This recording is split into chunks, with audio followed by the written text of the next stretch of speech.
I don't know if James is coming or not, so call the meeting at 4:30 and the button.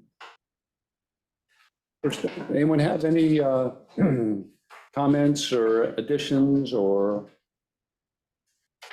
any comments on the minutes? Want to formally welcome Skylar to the. Oh, yeah, let me formally welcome Skylar. Thank you. Skylar Needham. There you go. You're not, are you in the minutes? I don't think so. Anything on the minutes? Anybody? We're good? Do I have a motion to accept? Second. You'll second, how about it first? Oh. All right, Little first. minutes are approved. Next meeting is a regular meeting on the 13th at 5 PM. So tonight, we're just going to go over revisions. Just a quick question, is the 5 PM gonna go throughout the summer? Um, Or are we gonna try to change it up to get it later in the afternoon? I don't even know if we can. We had to fight for this time slot, I think, right? The normal time slot we had? we got moved to the second Monday of the month. So what, is there there should be time after, I mean, if we move it from 5 to 6, there's nobody behind us, is there? No, I don't believe so. I mean, that's just my thought. I don't Yeah, want 6 to, would be better. infringe on whatever everybody else has going on. 6 would be better. 6, yeah, do 6, Fine. all right. So we'll do May at 5 and start June at 6. Okay. Yeah, because May could be a long meeting, so let's keep it at 5. And hopefully there won't be a meeting between May 13th and June, but we might have to have one, we'll find out. So I want to start off with what we covered last time, and then I made changes to the revisions. 53.9. The question, actually Skylar raised the question of, how do you, what makes up the 50%? So I added language in that, that it's the supporting members such as pilings and framing. So we're not talking about just deck planking. And hopefully that addresses concerns about Yeah, where are we, Billy? 53-9. It's just not in the packet. Oh, it's not in the packet. I'm sorry. So how are we supposed to read it? Looks like. 53. I sent it to all of you. Yeah, I feel like you did. Has it changed since then, since what you sent? No, it's what I sent the day after the meeting. After the meeting, okay, all right. Can I raise a question on or an issue? Figured you would. What you got? All right, 53.9, let us see. Okay, we're on 9A4 right now. Is 9A4? 9A4, Right, then 50%, okay. right, added supporting members such as pilings and framing. Are we good with that? Yep. Anybody else? You brought it up, so. Sounds good. I was just, yeah. Okay. C is regarding surveys. So the question came up, are we going to require a new survey with every application? And the concern was, well, what if there's been no changes? Why make someone go through a new survey? Mhm. So what I added was, in the event the survey provided does not include all in-water structures and unusual features, because that's what's required of the survey, currently existing on the property, then a new survey shall be required. Okay. Is that, so what was? Yeah, that's okay. My question is why did we take out, or why did you take out for a new dock? Each permit application for a new dock shall be accompanied by the following. I think that should be back in there. Each application for a new dock shall be, Because 53.9 has to do with commercial and private docks. So that it maintains clarity as opposed to bringing vagueness. As when you say each permit application, it's vague. It could be a permit for a repair. It could be a permit for anything. Or it could be construed as that. It's not meant to be that. But I didn't delete that. Do you remember why? You might have put that in there? I don't, I'm trying to actually pulling it up right now. 53.9. Each application, so it originally read, each application For a new dock. for a new dock shall be accompanied by the following. So now it reads, each permit application. I have an issue with that, application for new dock. Yeah. Yeah, I mean, you could be applying, I mean, you know, one sheet of paper, you can apply for like 8 different things, a grind, or this or that, or whatever. And the,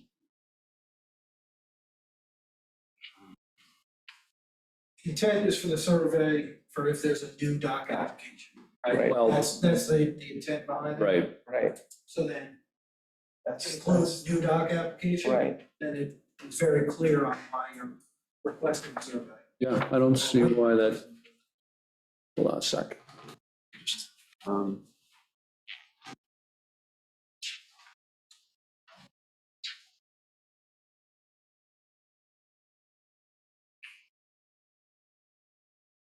So,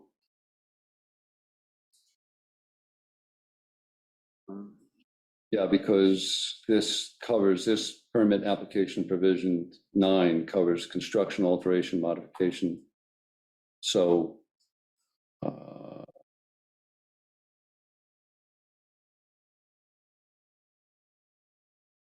so this would be, permit application. Right. new dock. So that's section C, right? Yeah, but the, oh, you know, the whole provision 9 deals with construction, alteration, modification. So basically, if you took out new dock, then you'd be requiring a survey for Every, alterations or modifications. C narrows it down to just new docks. I guess it depends on how extensive the alteration or modification is, if you're going to require a survey. well, that's what I would think. I mean, it depends on the modification, because if somebody's gonna modify a dock to put a They have to, chair on it, that's one thing, but if they're gonna modify the dock to put another float or something on there, then that I could see is, well, that requires a DEC permit, which automatically requires a survey. yeah, So I don't see that as a, so that's covered. And if the modification is significant enough to exceed 50%, like in the event of a repair or something like that, there's gonna be a new application there. It would be a new application, you need to survey it that way. Yeah, that's if it's, yeah, that's if it's damaged or something. Yeah, I don't think it hurts to leave in for a new dock. So we head back. yeah, I mean, that's what you want it for, right? Well, Well, what situation Just not- does not trigger a new survey? What situation would? I can't think of one other than a repair. Yeah, And that's, well, what it's saying now is that you only need a survey if, you only need a new survey if the survey you provide doesn't show everything that exists on the property currently. So you already don't need to provide a new survey unless there's been changes. So, Who's the determining authority of that? whether there's been changes, when we get the application, we go and we do a site inspection. I'm just asking for clarity. Yeah. So, right, like just making sure that that's the circumstance, right? Upon a site inspection, if there's something visibly different, then that would trigger this clause. Right. Right, I'm just walking through. does that have to be in here somewhere? Or is that just a given, or? That we're gonna do a site inspection? No, I mean, that the part of the requirement is, or that it's because of a site inspection, I don't know. Well, it says if there's, I mean, in the event that survey provided does not include all in-water structures, unusual features existing on the property. So basically, you can put in there as a result of site inspection. Yeah. You know,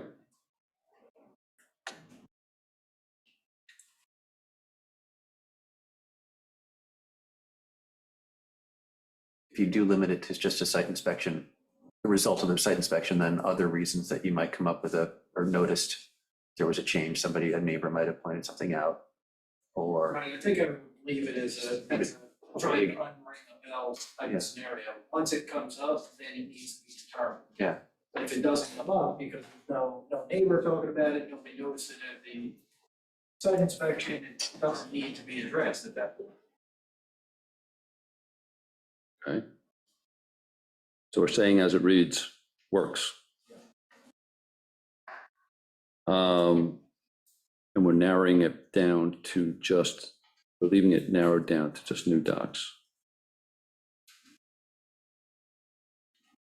Yeah.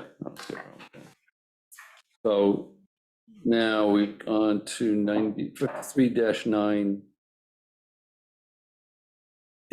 B, which is new, and I added because the issue of dock inspections came up to determine what kind of shape docks are in, and how do we start forming that? When do we do it? One of the things was, upon transfer of the property,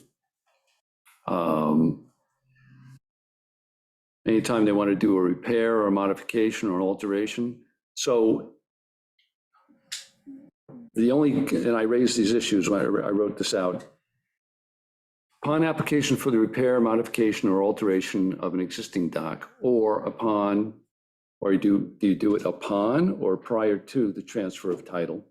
Because then it gets a little sticky. If it's upon transfer of title or prior to, how does the buyer have notice of the fact that he's supposed to get a dock inspection?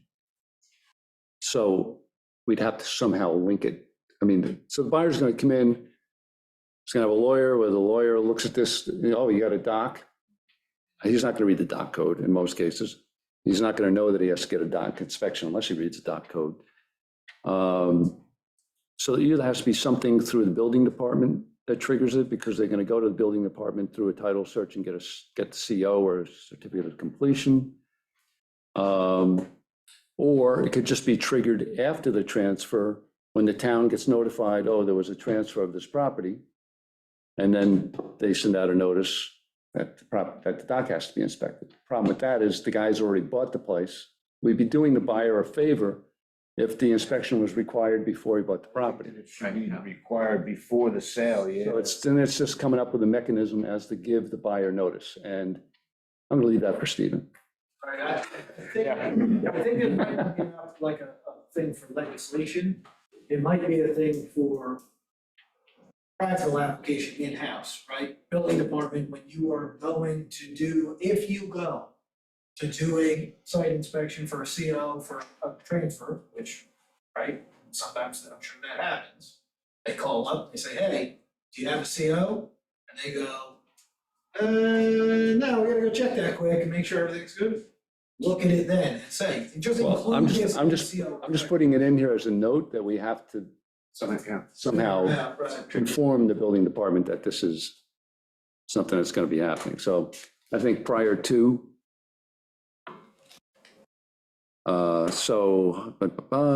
modification of a dock or prior to transfer of title, where of property where a dock is located, the dock shall be inspected by a dock inspector to determine the structure's condition and structural integrity. In the event of a transfer of title, the applicant shall make separate application to the building department of Shelter Island for inspection. So, and then we'll just see how they want to notify the building department. And fees for that, I knew we had talked about this before, and I had already put in fees back on March 11th when we reviewed the code. Under our fee section, inspection fees to support relevant and appropriate activities of dock inspectors, such as inspection, so on. All right, so that's what we covered last time.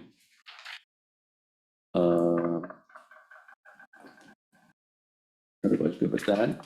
Can I raise another question? Yep. Do we have a mechanism in the code You know, a lot of people have like a floats now that are getting to be the 25, 30-year-old age, and they have styrofoam in them. And people are typically replacing the whole dock with, the whole floating dock with the ones with the plastic tanks.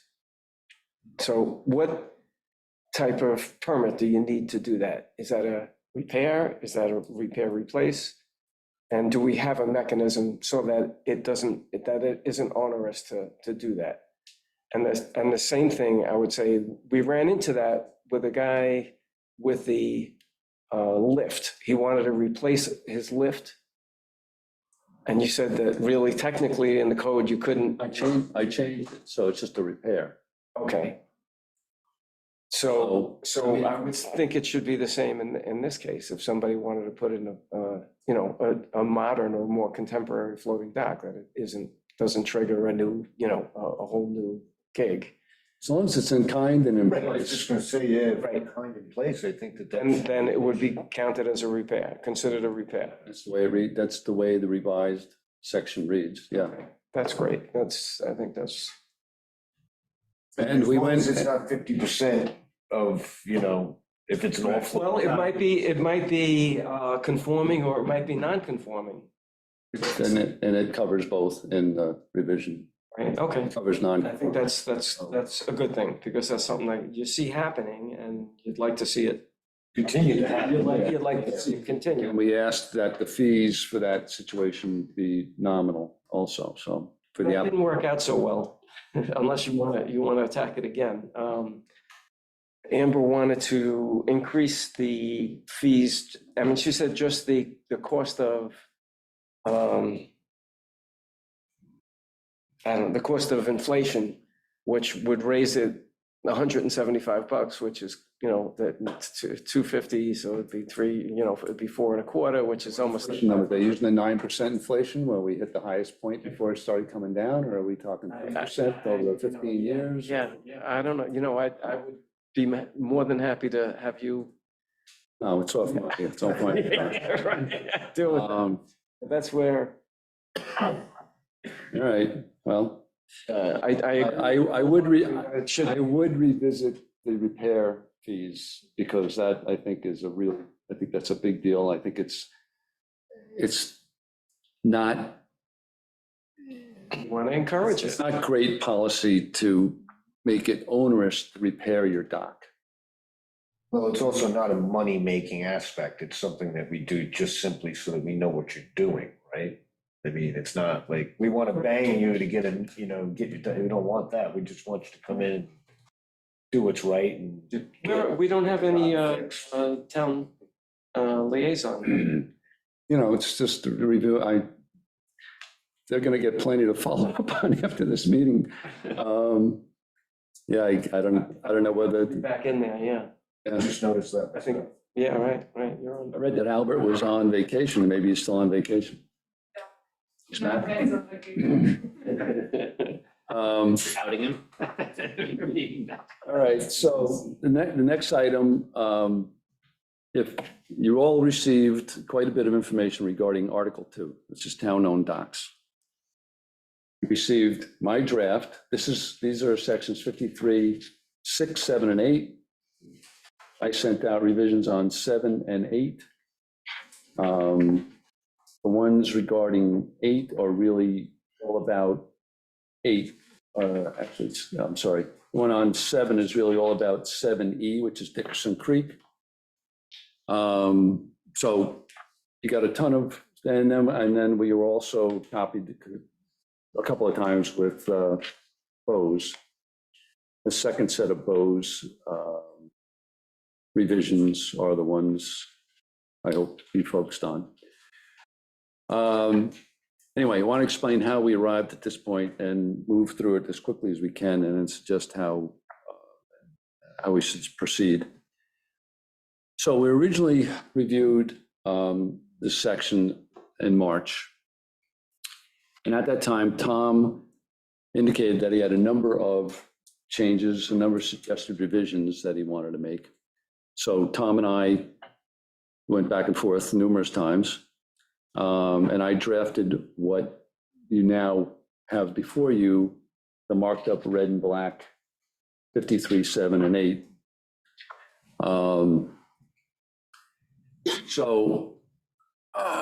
And that mainly, like I said, deals with Dixon Creek, and it reflects detailed rules for use sought by the Bayman for Dixon Creek.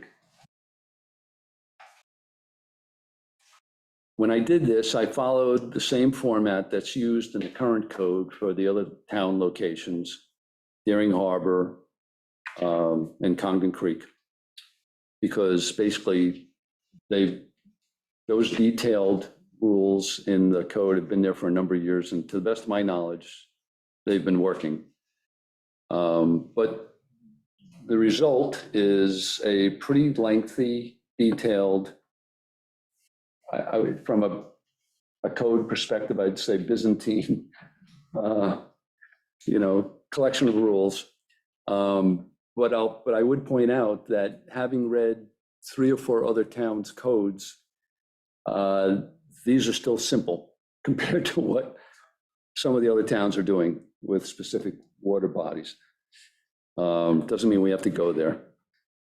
So when I got this done and Matt reviewed it, his comment was that perhaps what makes more sense here is that all of these detailed rules regarding these locations, these town locations, be maintained as policy as opposed to embedded in the code, because when they're embedded in the code, if anything changes, we have to go through this sort of process in order, and this is just the beginning of the process, in order to make any changes.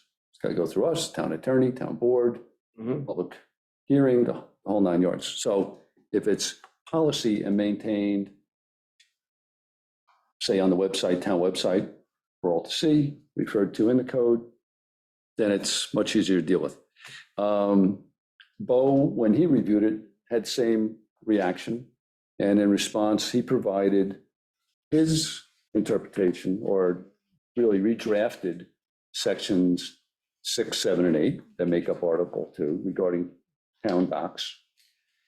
I have to say it is much cleaner. It's simpler. But it does, it does not include the rules and regulations. He set out his own set of rules and regulations that would be maintained as policy. So basically, what we have at this point are this detailed set of rules and regulations that are part of the code at 53.7 and 53.8. And then we've got Bo's set of rules and regulations that would be outside the code. From my perspective, those 2 sets of rules and regulations really need to be reviewed by the town attorney, the town board, and with consultation with Bo, the harbor master, to determine how specific they want to get, how restrictive they want to get, and what can actually be enforced at these, at these different locations.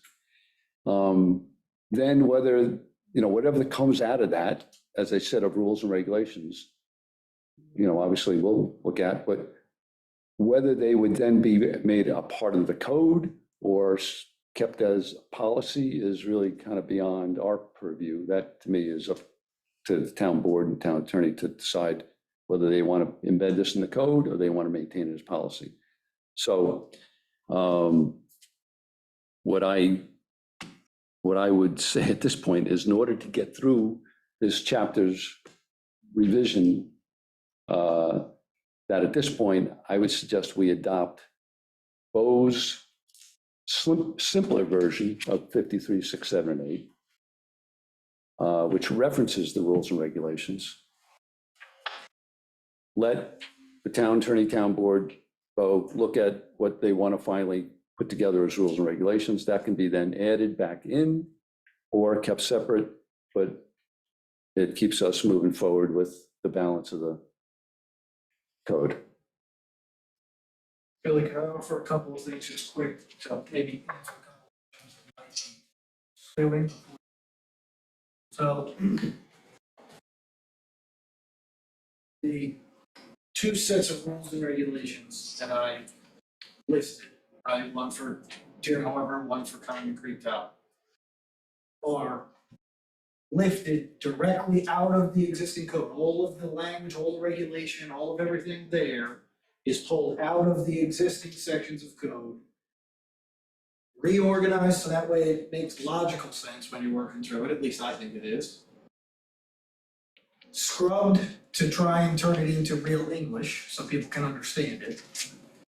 And then largely left alone, except for the few blue sections where I made some sort of note referring to change or some liberty that I've taken with those things. 95% of that stuff, if not more, is stuff that is already in the code. All I did was copy, paste, reorganize stuff that's there, change words so that way they make more sense, okay? That's why there's no real addressing of beyond what's already there. Grace's Lane and all of your concepts for that. My theory on that is we would create a set of rules and regulations that would apply to Grace's Lane, just in the same context you have Deer Harbor and Common Creek, right? Yet to be developed, right? Because to be honest with you, I didn't read all the stuff that you guys wrote. Well, so. We started with what we had. I said, let's see if we can clean up what we have. So and then use that as a my- model. That's why I'm suggesting that it's all here. Right. The wish list is here. Right, It just needs, and you didn't cover Dickerson's. right. So we've got your approach to those other two areas. And, you know, it could be, that same approach could be applied to Dickerson Creek, Using the wish list. Right, right? right. And then it's a question of whether it's embedded in the code or it's policy outside the code. I mean, and that's, to me, the bigger questions. So just two things on that end, right? So as I said to Billy, and I think Matt, you were on that email, there was some emails, but from an enforcement standpoint, right? The code is awful because everything is all over the place and things point over here. It just doesn't make any sense. From an enforcement standpoint, we enforce the restriction, right? That's all we need is what a person cannot do, and then an explanation of how they can comply with that regulation or restriction. After that, we don't need to know legally, like for instance, how you go about obtaining a permit to comply has nothing to do with the enforcement side of things whatsoever. So that can be listed somewhere, it should be codified, and it should be professionally developed and organized and readily available for people to figure out how to comply. But in my opinion, and I've talked this over with other members who were tasked with enforcing, all of the rest of that is just stuff that, quite frankly, when it comes time to write a ticket, we have to just endlessly write out this nonsense legislation in there. Whereas in that and to wit, all of these things that have almost nothing to do with the actual violation itself. So that was the context behind cleaning that up a little bit. Give people what they're not allowed to do, tell them how they can find out how they can comply, and move on to the next chapter. Right? That's it. So that's the theory behind that. One other thing, I forgot, keep going, if it comes back to me, I'll. Here's a question, in terms of like development of those rules and regs, Absolutely. what's the process for developing those? Because I think, you know, one of the things that it's, you know, plus and the minus of having it in the legislation is that it's sticky. There's a whole process you have to go through, which is a drag on one side, but it's like, but if you want it to be a way, and that's important for you, then you actually do want it in the legislation. If it's, you know, but so, which brings it back to, so what would the process be? For That's exactly what I wanted to say. So conceptually, again, right, my theory is we have a sitting board of people who represent various facets of the waterfront use, right? I feel like you guys waste too much time doing things that are focused on minutia, right?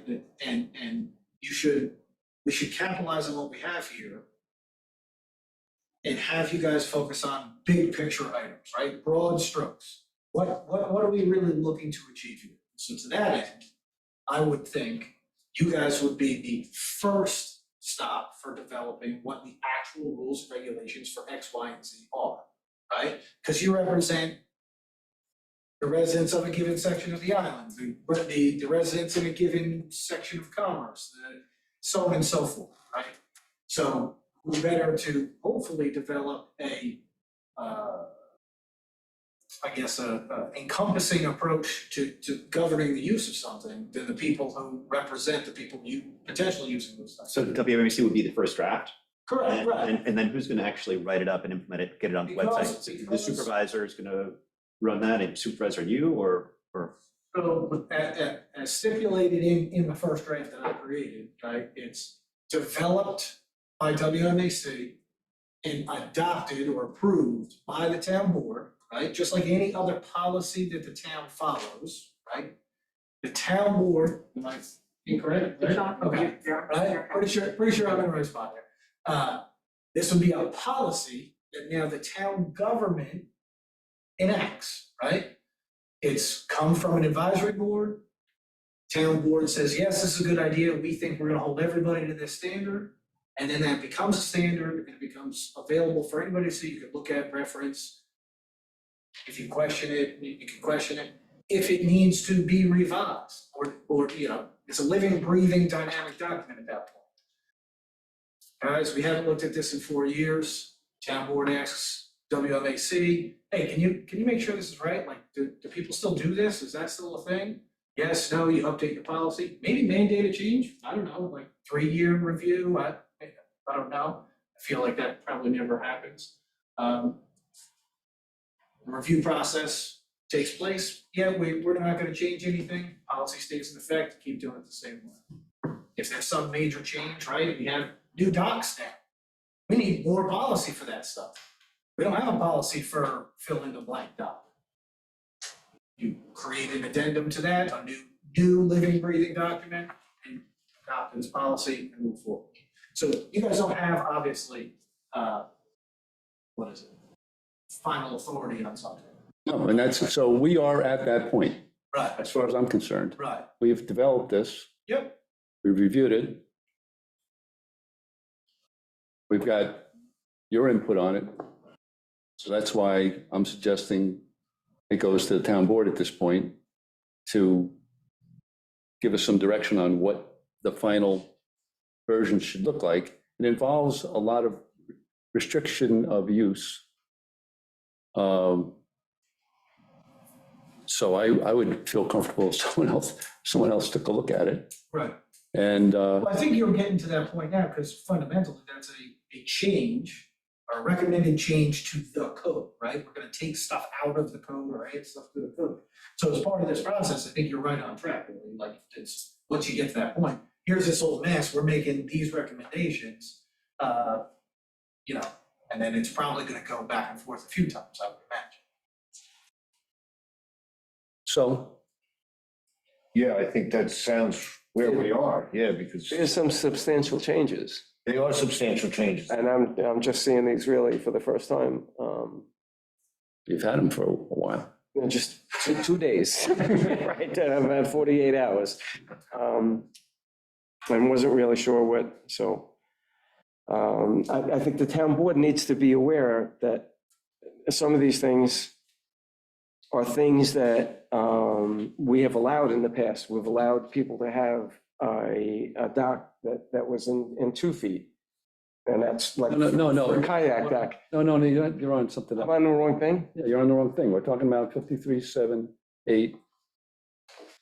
I'm on 11. No, we're talking about 53.6.8. We're on our, 7.8. Help me out here. Town-owned docks, just town-owned. down on docks, that's what we're on. Management of that resource specifically. 53.11 is late, we haven't gotten to 53.11. Okay. We're going over 53.7 and 53.8. I got 6. The gavel, Well, this- run. This is, this says the pain revision, and it goes from, Don't look at that one. Don't look at, I specifically, This one here. no, no. which one is? I specifically said at the outset, the red and black copy you have in front of you, 53.7, 53.8, A couple of pieces, followed by the same. 53.7. this one. This is the one that you sent a while ago, or it's a couple of days ago. This is what we're talking, yeah, this is. And this is where we just this are. one right now. Ignore the paint vision. That's confusing.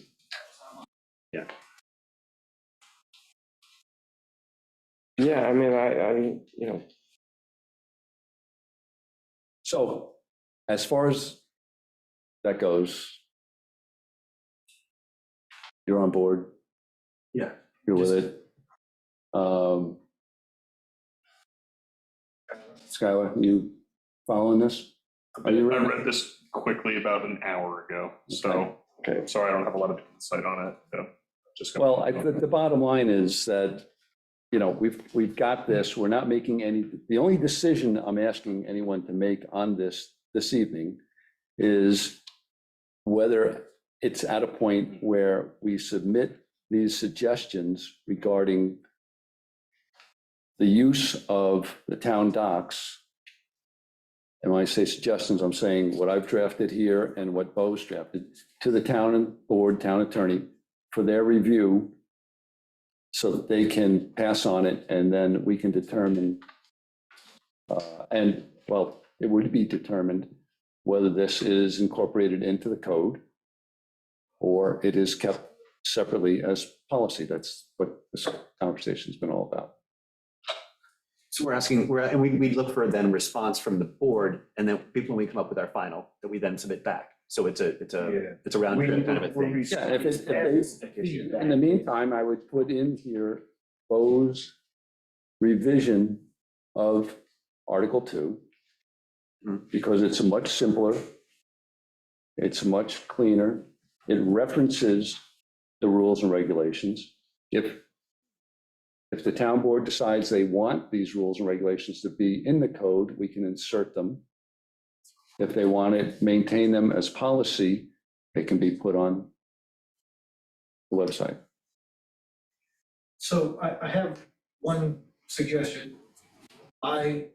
If you like the general idea of structure that I provided for 53, 6, 7, and 8 only, I'm not getting involved in the rest of them.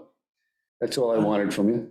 I'm happy to, before you do anything, go back through your wish list, right? And try and incorporate the rest of those things into another document. Because you've covered two town docs, you would cover the And third. even since then, I've thought of like, okay, well, what about this other thing and this other thing? So there's always more, right? Like, and that comes out. We kill what you have for 53, 6, 7, and 8 right now, right? I'll bring in all of that using the same model and structure into what I've already started. So that way you can see everything and how it would actually look as just this proposed version of 53, 6, 7, and 8. And then you can, in theory, say, okay, here, this is what we're gonna put forward. Rather than trying to do two things together, because then. No, I think the town board would greatly appreciate that, because then they'll have to do less synthesizing or less reviewing. We'll have one thing we can look at and hand over to them. A concept to evaluate, right, and then move from there. That would be great. Didn't we also have there was some section that addressed lease of the space of Crescent Beach, Quinnipiac? And is that, I don't know, that's in a separate portion. I mean, But that was just, conceptually, it seems like it should be here. It was, so because, so the code was drafted at some point, and then whenever they thought of something additional, it was, additional requirements or additional regulations, and they would slap on another section after you already read through. And I think that's where this was, additional regulations. Oh, it's 53.8. So 53.8 It is, okay, all right. I stripped down 53.8 to, so that Yeah, that's right. it's very little at this point. because I moved everything up into 53.7. And, you know, still was uncomfortable with the additional regulations aspect of this, but quite frankly, by the time I got done with Dickerson Creek, I was I done. apologize for I that. was done. So, Yes. so if you can synthesize it, that's why I say yours is cleaner. I like it. And if you can go through that other town doc, that would be great. And so I'd like to move on from it at this point because we've got other stuff to cover. Does that work for everybody? I can get back to you before the I next meeting. That'd be great. Yeah, yeah, you'll walk out here going, what did I do? No. Don't worry. All right. Let's see, so on to 5311.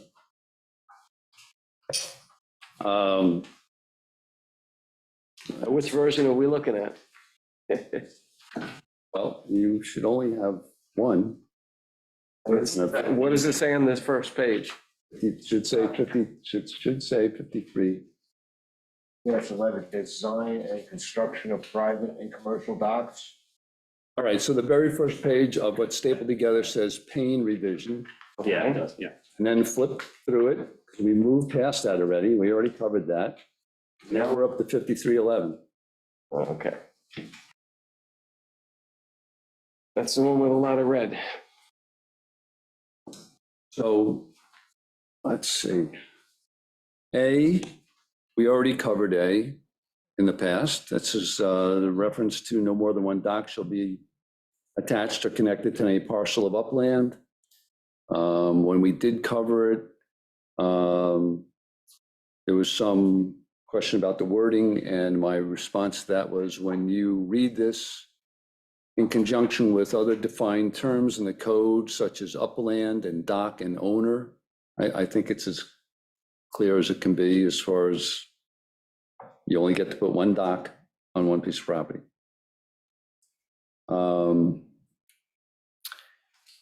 B, so water frontage was removed basically because the definition of water frontage was mean high water. So we're just using mean high water because it was just an ambiguous term on top of all the other terms that we used for the, like the same thing. It just got very confusing. So we're just referring to it as mean high water, and water frontage is out. That's really the major change in B. C, It seems like there's a word miss. I'm sorry. I'm just trying to read a sentence. It doesn't make sense. The In B? intersection of, yeah, in B, the intersection of a dock with a mean high water mark shall the same setback requirements. Something doesn't. So meet in there. Shall meet, so it goes. Yeah, okay, that's Shall what it is. meet the same setback requirements. Yeah, there's Yeah. just a word miss. is there a word It's missing? there. It's just goes, It's it's in- blue, It's blue, yeah. yeah. Oh, The T is it's crossed there, out. it's just, That's- Okay. yeah. Oh, I see. Gotcha. Okay, never mind. Ignore that guy. Okay, so C is where it gets a little more involved. So the original 15% rule, each time we tried to apply this or did apply it, because it was written somewhat ambiguously, there was always a question of when you're measuring, when you're trying to make this determination, the measuring point, we were measuring at different angles. So you'd have the piece of property, and some people wanted to measure it off in that direction. Some people wanted to measure it straight across. Some people wanted to measure in that direction. It's basically like whether you were looking for how to find the longest distance or how to find the shortest distance, you know, whatever benefited the situation. And it was confusing and ambiguous. So that's what was addressed here, to make it clear where the point is on the shoreline that you do your measurement from to determine whether you are going out more than 15% of the distance that's there.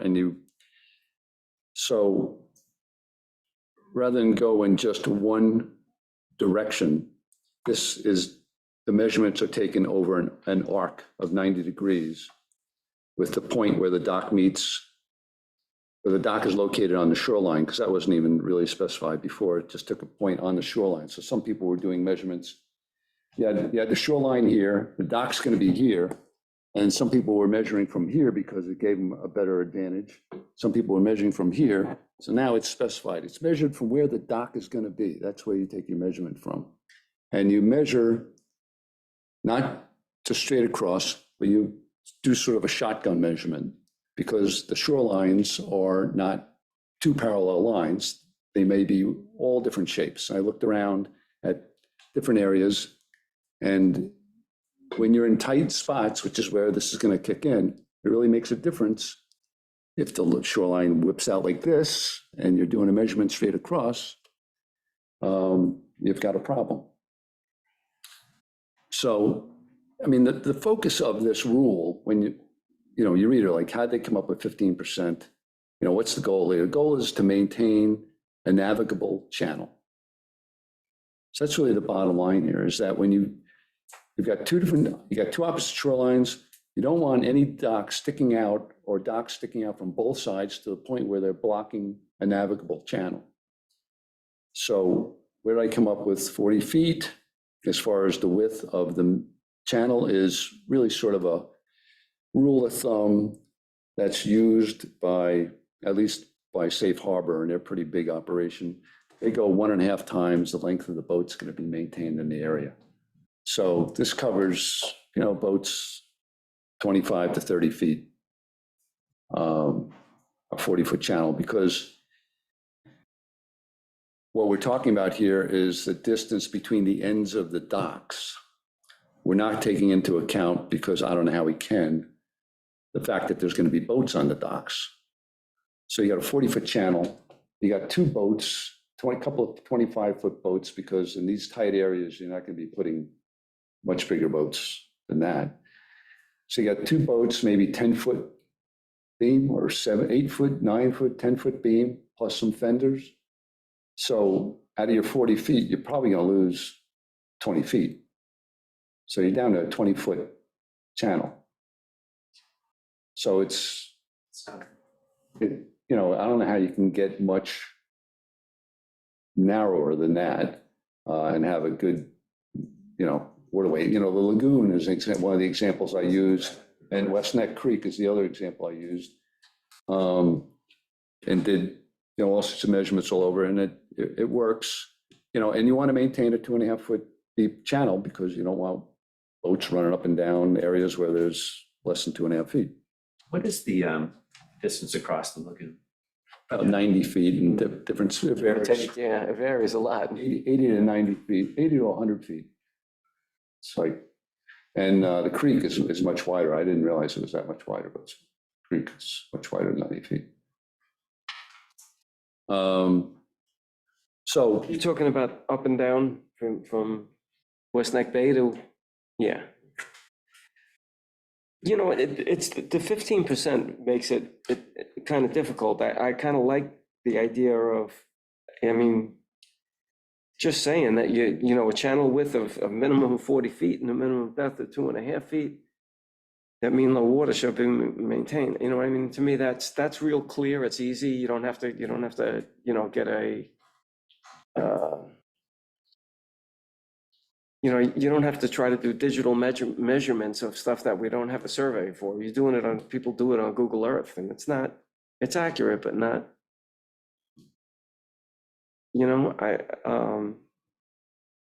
I'm just curious if we can't simplify the wording and still get the end result that you want. Well, if you're going to stick with a minimum of 40 feet width and a minimum of 2.5 feet in depth, is there a reason to have a 15% of the distance? Is there a reason to have? That's my question. Yeah, that's my. It might be an area for, an opportunity for area-specific regulation. and not necessarily by name, but something along the lines of the waterways that have opposing shorelines that are less than X, Y, and Z shall apply. Right? So the 15% thing goes out the window if the shoreline, if the opposing shoreline is less than 100 feet across. I'm making up a number, of course, right? Because then you need to revert to something more specific for those tight corridors in order to maintain your 40 and 2.5, if that's what you're talking about. I mean, I appreciate the sort of simplifying things down. I think one thing that makes it challenging to do that, and it has value here, is because then you can assess it at a particular spot. You don't have to go in and figure out what are those channels around the island that meet those particular criteria. And we don't actually have to go and then create a hypothetical dock on the opposite side from the dock that's being proposed to see, okay, what is that going to come out? And so this, from assessing an individual permit, we can assess the permit for itself rather than going and then creating our own hypothetical about what's going to happen across the opposite shore. Well, But I appreciate the point that, in the end, the goal is we want to maintain a channel. you want to maintain the channel, but if you don't have the 15% in there, then in a 200-foot wide body of water, you could have docks that run all the way out into the middle of that body of water and leave merely 40 feet in the middle. The 15% is, See that now, yeah. So I'd Yeah, like, but we don't go over 100 feet on inland, okay, so do that math, use 200 feet and see where you go. Yeah, 200 feet on either. 200 feet, you could, if you had a 200-foot body of water, right? So you take out 40 feet, you got 160 feet, you could have two 80-foot docks opposing each other in a narrow body of water. It'd be unbelievable. You'd have, It's an if-then scenario then for the legislation. It's if then, and not to exceed or no greater than, right? So you're gonna have 15% or 15% and, right? Cannot result, again, wordsmith yourself, cannot result in the resultant waterway being less than 40 feet and 2.5 feet. Yeah. Right. and then we like this, right? Hmm? I like the way this is written, right? I do, I don't know, Yeah. I mean, I want to hear everyone's points. but no, I this is wrote it, I pretty like it a lot. comprehensive. I love it, this section. Yeah. I've heard the 15% thing before, not the other one, which I guess is why it's new. Yeah, I think, we're trying to not have the waterways filled with the maximum size docks that you can, this is a situation that's going to occur only in inside waters, what we call referred to inside waters. So you could have, it's basically, it's the lagoon, really, I mean, well, it's, where, we also this came up in Cockles Harbor. So there was one, there's a little inlet in there, there's a little, Common Creek? Merkle Bay, it comes up. It doesn't go Right. to Purple Basin right, with the house there that Yeah, yeah. Cummins? reverted to the pier line, right? Because the pier line is a good fallback if there's a pier, right? Because you've already got established. Obviously, something has to be the first one. But, the pier line is the pier line, it's already there, it's already said, unless somebody built out to that point, it's probably not the end of Did you read my section on Pure Line? What do you think, Bill? But that's another example of a spot that it could occur, right? So- Yeah. Yeah. I think it works. Yeah. Yeah. Matt? Yeah, you're good on it. You and I have kicked this thing around like I'm You're good. Mark, I keep forgetting you're there. Are you there? Yikes. Yeah, you probably left because I just forget about it. All right. So next item on the agenda here.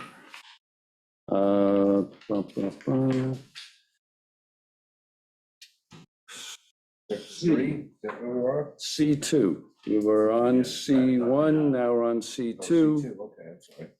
C2, so what is being added here, what I added here is a rule that exists at the DEC, the New York Code of Rules and Regulations, Part 661, requires a minimum depth of 2.5 feet. The DEC has failed to enforce this for I don't know how long. It has resulted in some terrible docks that we've permitted to have built. So I edited in here. If a fixed terminate, so a dock may not, if fixed, terminate at a point where the mean low water is less than 2.5 feet. If a float is used, no portion of the float shall be in mean low water that is less than 2.5 feet deep. That was, that's come up. And then the 100-foot length from the shoreline. That just clarifies the 100-foot issue. Does anyone have a problem with a 2.5-foot minimum depth? Well, we have allowed a number of 2-footers By mistake. without a float. I mean, that's been pretty much a policy. And you still have to get there. If they're gonna use it for a boat, you're running a boat through 2 feet of water where most of these outboards or whatever engines draw more than that, and you're ripping the bottom up. Yeah. It makes no sense. It's why the DEC is against it. It's why everything I've read on depth is against it. 2.5 feet is like. That's bare the minimum. Bare minimum. That's bare minimum. Other Yeah. jurisdictions have 4 feet, as much as 4 feet. Mhm. You prop wash, I mean, and you're not gonna regulate. We've tried, we actually agree, we approved one and said they won't maintain a motor on their boat. Right, right. Oh, can you enforce could you please be on top of that? So I think that's the least we can do is 2.5 feet. We did approve one that allowed a floating dock in less than 2.5 feet. It was the one by Second Bridge in Deering Harbor. We let them put their floating dock on chock, so it didn't sit on the bottom. Well, that's, yeah, and Right. chalking is in here also. If you haven't, we'll get to it, but I mean, the chalking, so we'll talk about chalking now. So chalking to me, doesn't make sense because you're just permitting a dock, you're keeping the dock off the bottom in a place where a dock shouldn't be because it's too shallow. Exactly. Yep. Thanks. So, Yeah, I buy that with the floats. I'm just not sure about like if you. the dock is it's for a boat. Okay, So how do you get to the boat if it's only 2 feet deep? How do you get to the dock with a boat if it's only 2 feet deep? I don't know. My boat has a draft less than 2 feet. I did my 16-foot dory. Your dory, you could run in 2 feet without any problem. And you might not hit bottom, but you're creating prop wash. You're ripping the bottom up. I'm not. Right? I'm in Dickinson Creek all the time with my boat. 2.5 foot is, Yeah, I don't 2.5 think is think there's an argument there Yeah. for, No, I think that's bare minimum. I mean, I think the DEC they're more restrictive. I mean, it's not a huge difference, but they're actually mean low water. So it's like it's the average of the lowest of the low waters as opposed to low water, which actually brings it down another couple of inches.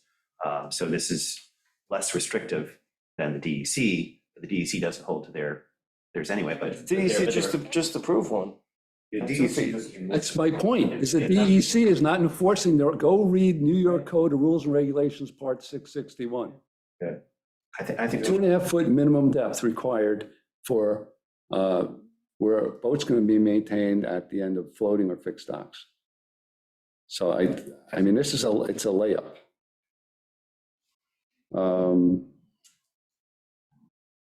Anyone, and besides, are you okay with 2.5 feet?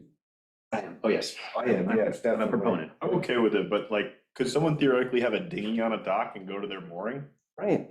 Because that's like 8 inches. How do we keep them from putting a motor on the dinghy? Well, I don't see a problem with a dinghy with a motor on it. It's not 2 feet. It's not even But at the close. same time, how do you stop someone from bringing that I- big?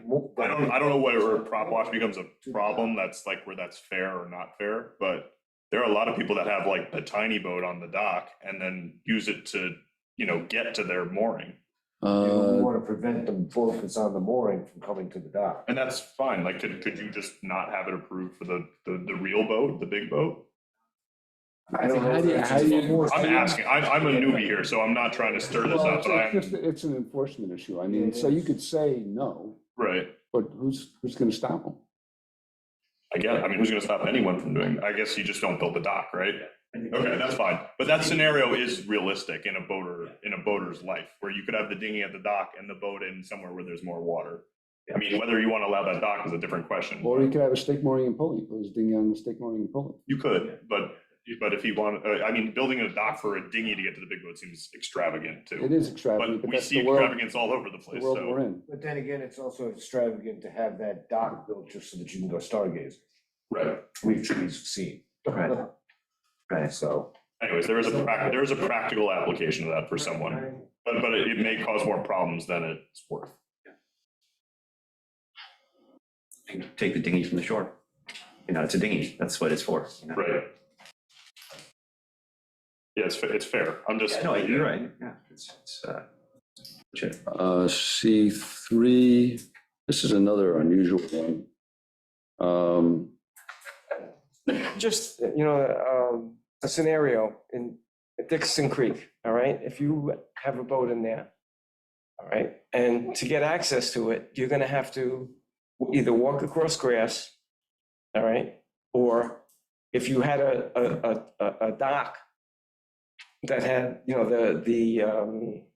do they call it? The see-through Great. grate, all right? You're gonna be doing less damage than people that are gonna be walking through the grasses.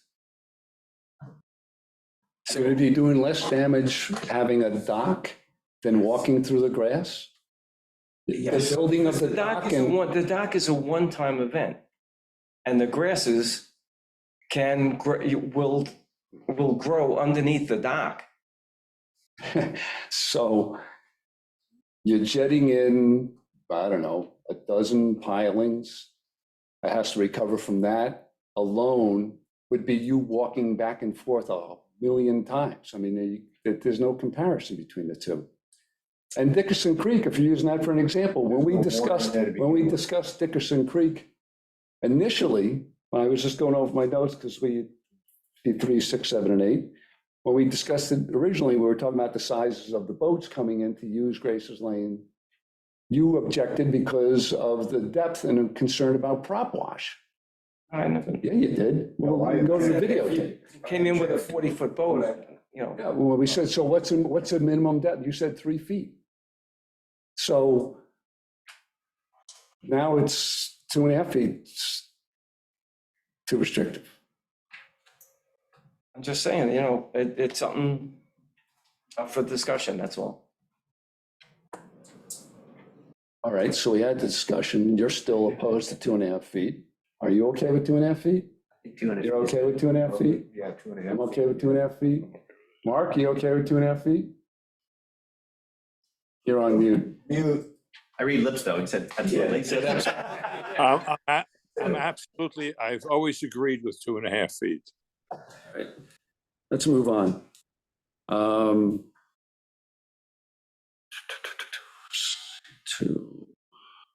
Okay, so C3, private dock may not extend in total. Every time I read this, I was trying, what are they talking about? So we just clarified this. This really is to address situations where you've got your setbacks on either side. You've got your dock length determining how long you can go.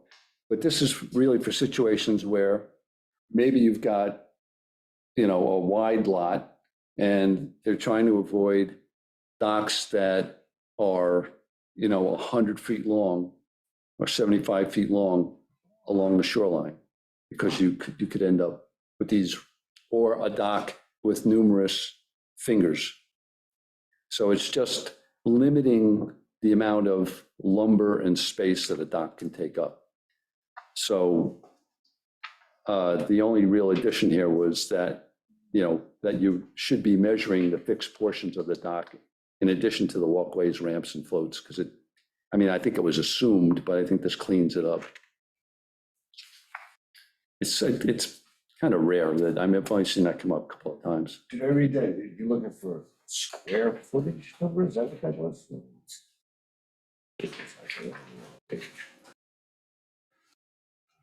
It's a distance. It's a distance.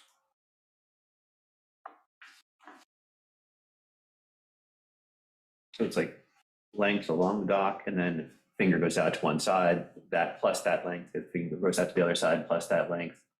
And if there are more, potentially, then you'd add those as well. And then in place of a finger, maybe it's a distance to a dolphin that's off as a tie application. Yeah, I think the times it's been applied most that I saw were really to the distance to the dolphins, where they had dolphins way out.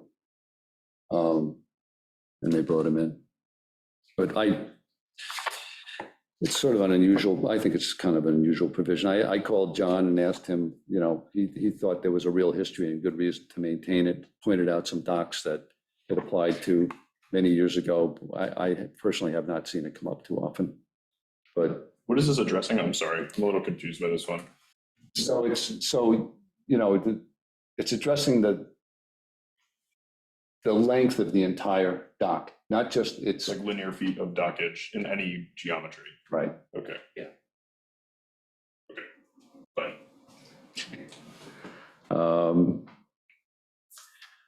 That is. Let's see. Okay, now.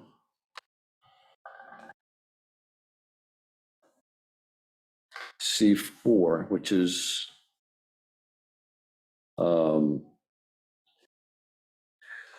So this is new. Because I had on my list all these items that should be addressed, and Pier Line was on the list. So this is really to address a situation where you've got non-conforming docks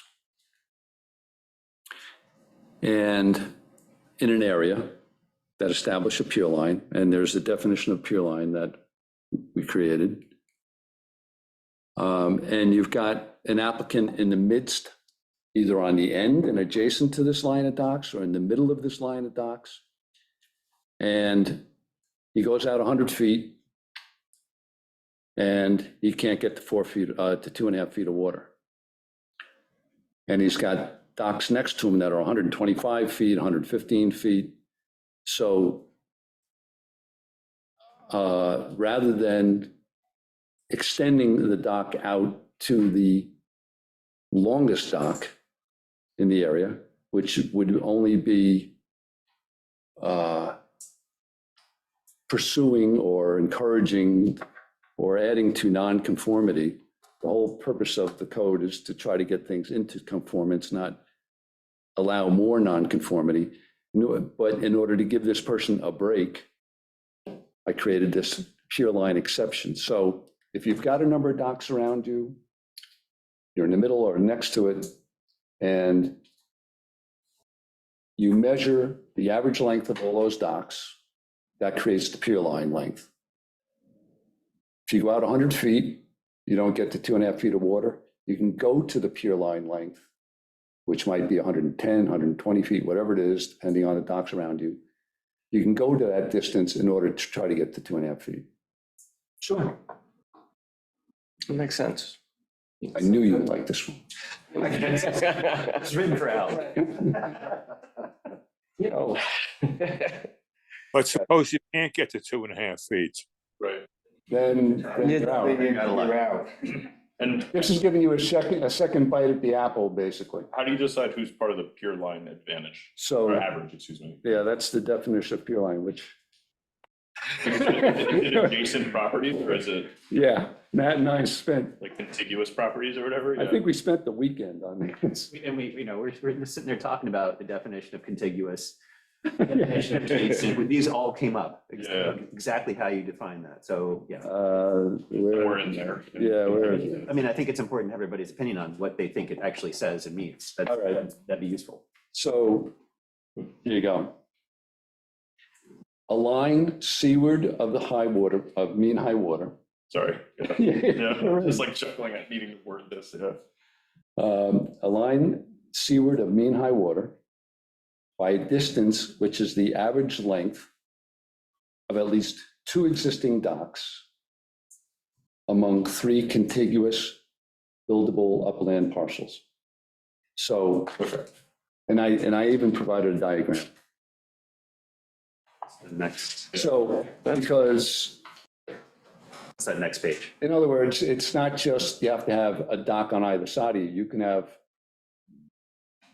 have an, you know, it could be an empty lot, but it's got to be buildable. And It's now- gotta be one way you could put a dock. Are there examples of this that are like grossly longer than what the code is that are gonna cause an issue?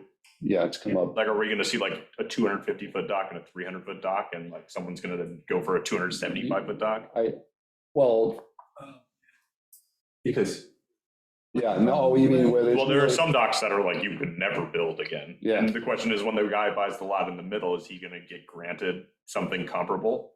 The 2.5 will kill it, What'll kill it? the 2.5. Oh, because they'll hit 2.5. They might, right, they Well, might, who's to say they do?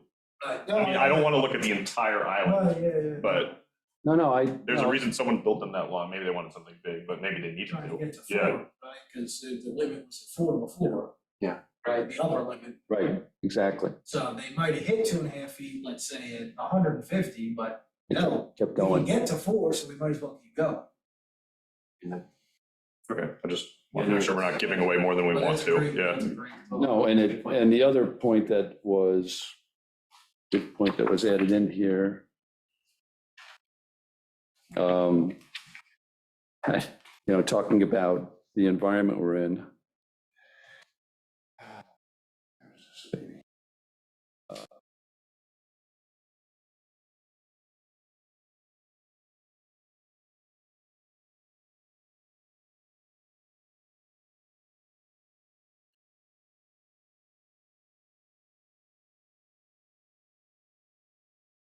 Oh, yeah, the last portion of it, up on computers. Applicable dock length shall be those existing at the time of this provision's adoption. So that if you start building longer docks in the area, you're not averaging up and averaging up and averaging up. Actually, it wasn't.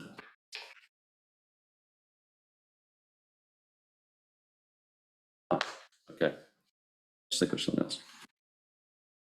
So anyway, yeah, I think that gives people a break in those unusual circumstances.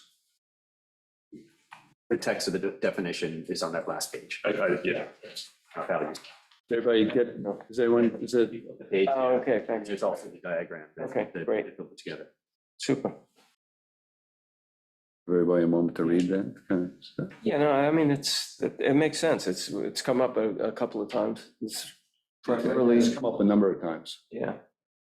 Um, And, All right, so Al, you're okay with that? I know you're good. Mark, does that work for you? Yes, it does. Thanks. Okay, then we are up to.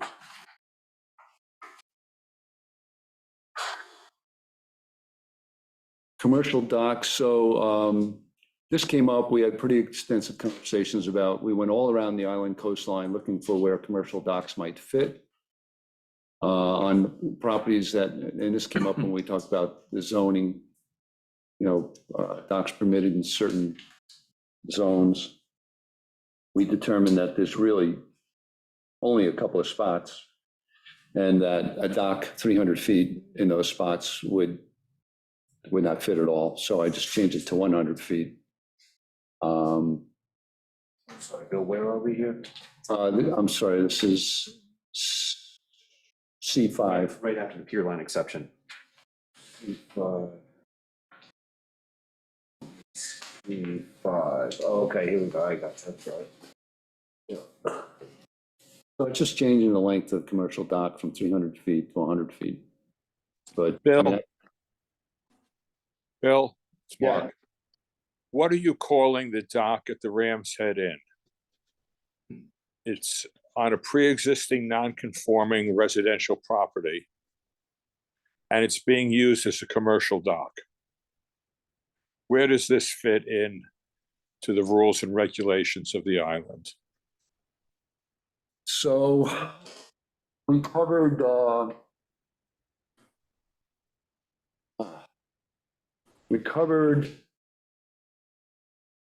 that issue. Boy. This is in reference to new docks, Mark. Yeah, Not pre-existing non-conforming or pre-existing conforming or whatever. no, but this came up because it came up because of concern about the dock at, I keep saying the prison, but it's,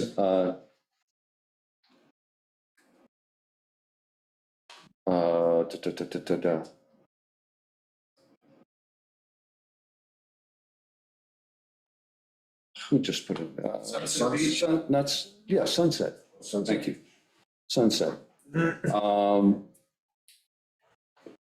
And I just don't remember. Let's see, where were we?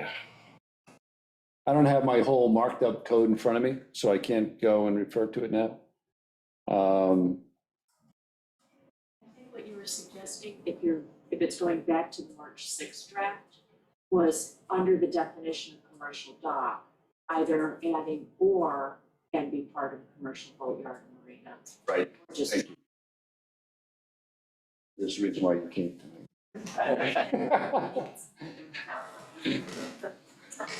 So Mark, if you Excuse didn't me, get that- that comment was off mic. I couldn't hear it. Yeah, Amber pointed out that we covered it on March 6th when we went over the definition of commercial dock. That's great, thank you. And we commercial dock, under this chapter, such dock shall be located in Zone B and be part of an existing commercial boatyard or marina. Understood, but the Ram's Head Inn dock is being used as a commercial dock. I know, Mark, and it's So kind of, I just want to know where it fits in with the code. I'm not, it doesn't fit into the code. And it's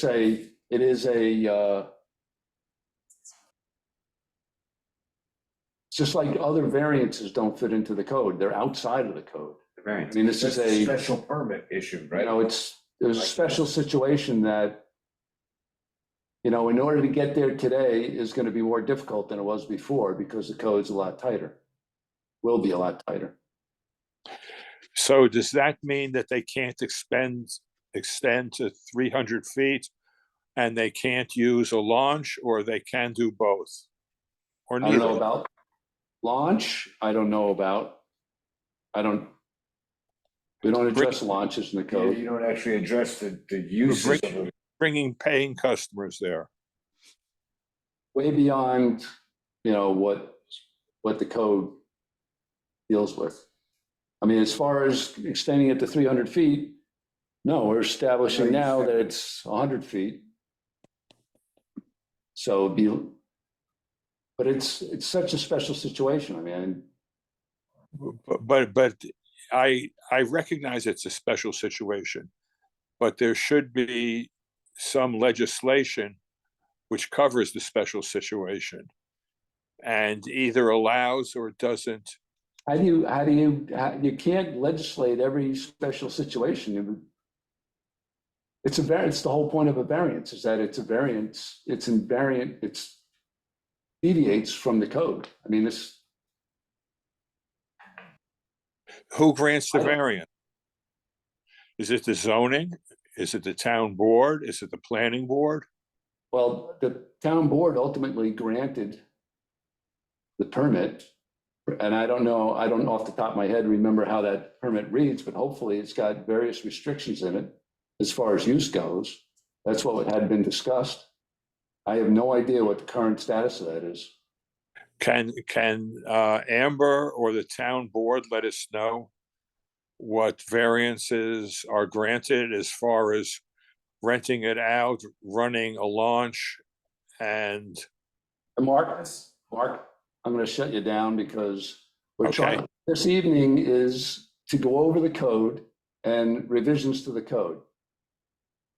You're bringing up old issues I have not thought about, I'm not prepared to talk about. If you've got questions for the town board on this particular piece of property, then I suggest you direct them to the town board. I would suggest you direct them to code enforcement. If you have a question or feel like there's an issue with the zoning or provisions of a town issued permit, the appropriate authority to talk to is code enforcement first. Did you hear any of that?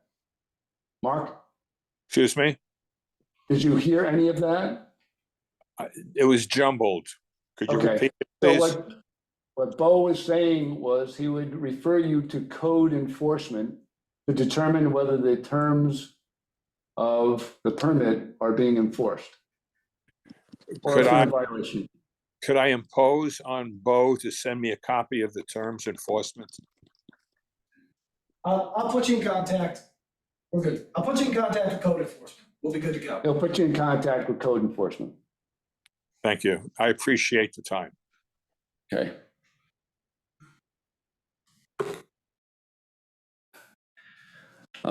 Let's see. Where were we?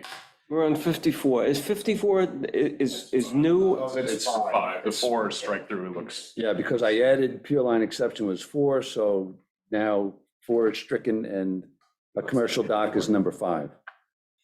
And now we're on D, width of docks. So this, basically the change that was made here was that previously private docks were limited to 5 feet. Commercial docks could go to 10 feet. Now I have written it so this 5 foot applies to all docks because we're reducing commercial docks from 300 feet to 100 feet. Makes sense to reduce their width from 10 feet to 5 feet, I think. And adding in that where the walkways or ramps cross over rooted vegetation, that the width will be narrowed down to 4 feet and that open grading decking material will be used. That's basically. there's something that drives the 4 feet, just curious. Doesn't seem like a big difference, I'm just, yeah. I think, yeah, there is. I believe it's the lighting that actually goes under the dock. So there's like a consideration, I think just like that's- keeping the vegetation. Quote me, but I I'm think just, it just seems so similar, I wasn't sure. Yeah, 4 feet is what has been used in many places to be wide enough to get wheelchairs I see. and wagons and everything else down a dock. 5 feet has been, I don't know where the 5 feet came from, but that's what we've used. And that's, and the graded vegetation and the narrower dock is primarily to provide light to the vegetation, because the vegetation is so important for filtration, for habitat maintenance, you know, all those issues. Does anyone have a problem with that change? Al, Matt, Tom? I just, Good. so a commercial dock can't be any wider than 5 feet? Is that what we're saying? A new one, A new one? yeah, but I mean, it's fine, I mean, Right. I can't imagine that, I mean, the places that we were looking at, I just don't. think Yeah, right, right, a 10-foot. I remember that. Okay. Do you see any, Skylar, I mean, you work on a commercial dock, do you see any? Feeling tight for people, but I don't know what scenario where that would ever really come into play at this point. That, you mean for a new dock? Yeah, I don't know. I mean, like, I don't feel like in our particular business that we would need something in excess of that as far as width, but I could see an argument why someone would think they could need it. More than 4 feet I don't know. I mean, I'm thinking like two people with a cart going either direction on a on a private commercial. dock? Well, now it's Oh, not it's on private. a private, commercial dock, sorry. So like all of a sudden, 5 feet, whatever, maybe you have a pedestal there. I mean, I'm not trying to like, make a highway of a dock, but all of a sudden you got 2 feet on either side and the cart's wider than 2 feet. Right, it's. So I am curious. I mean, for me personally, we already have what we have and I don't think it's ever changing. But if someone wanted to set up a marina, I could see why that would be a little restrictive. For a little context, when we designed the emergency services dock at Bridge Street, we actually stipulated a 6-foot wide float, which we did get, and a 4-foot wide ramp. Okay, and that was specifically to address large numbers of people being on the dock potentially at the same time, namely firefighters or EMS, with gear, equipment, a stretcher, bringing people up off, et cetera, et cetera, et cetera. Now granted, one-time operation, but definitely something that warrants consideration when you're potentially going to have more than the average 1 or 2 people walking in a nice line, nice and easy down a dock. And so commercial application, you may have that.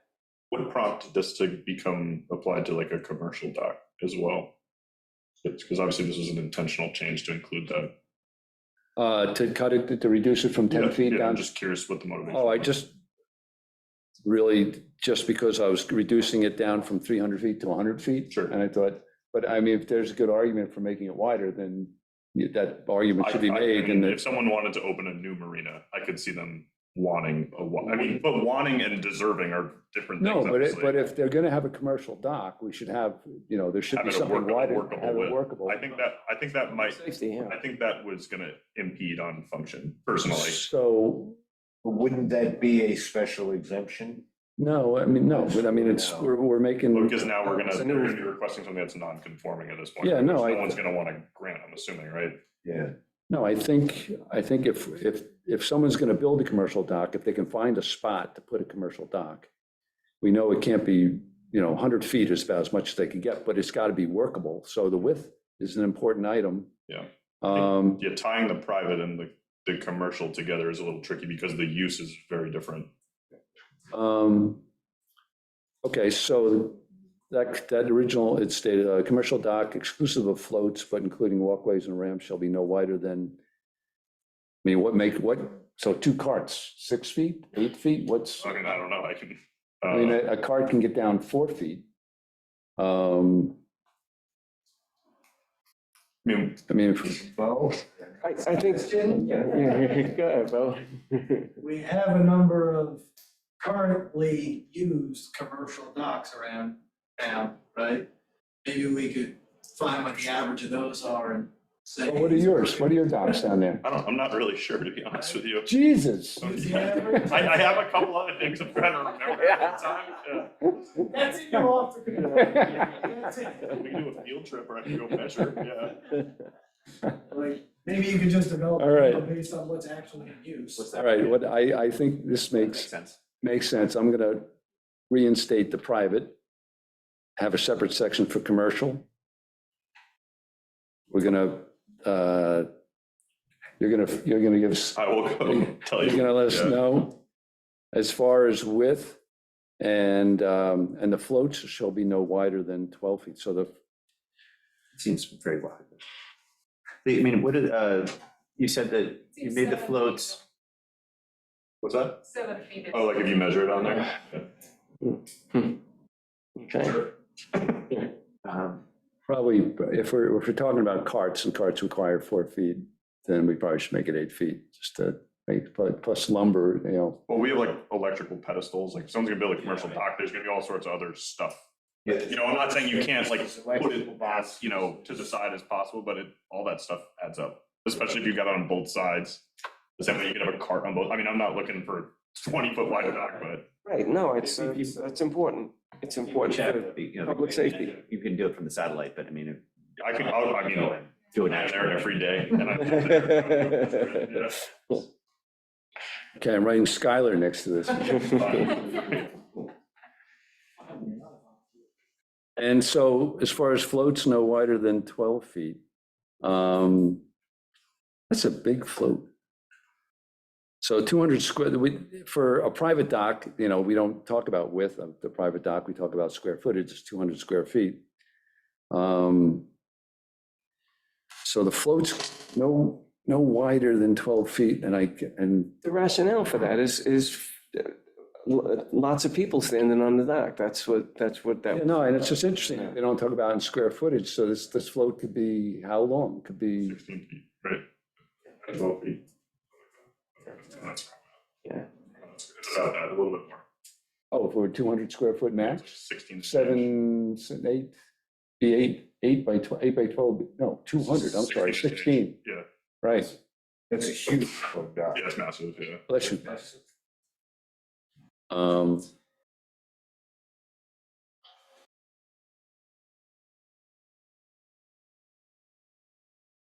I mean, I don't know that it really, Is there like, is there a standard width for a floating dock? It's, Like a 6 foot? you see a lot that are about that, yeah. There probably is. It's probably associated with like building materials and how it translates into like being economically cut. It's So it's probably, probably like two, and it's basically side by side. Right. So yeah, it's like 1 6 plus another 6. I think so, yeah. yeah, you need, yeah, for floating dock, It's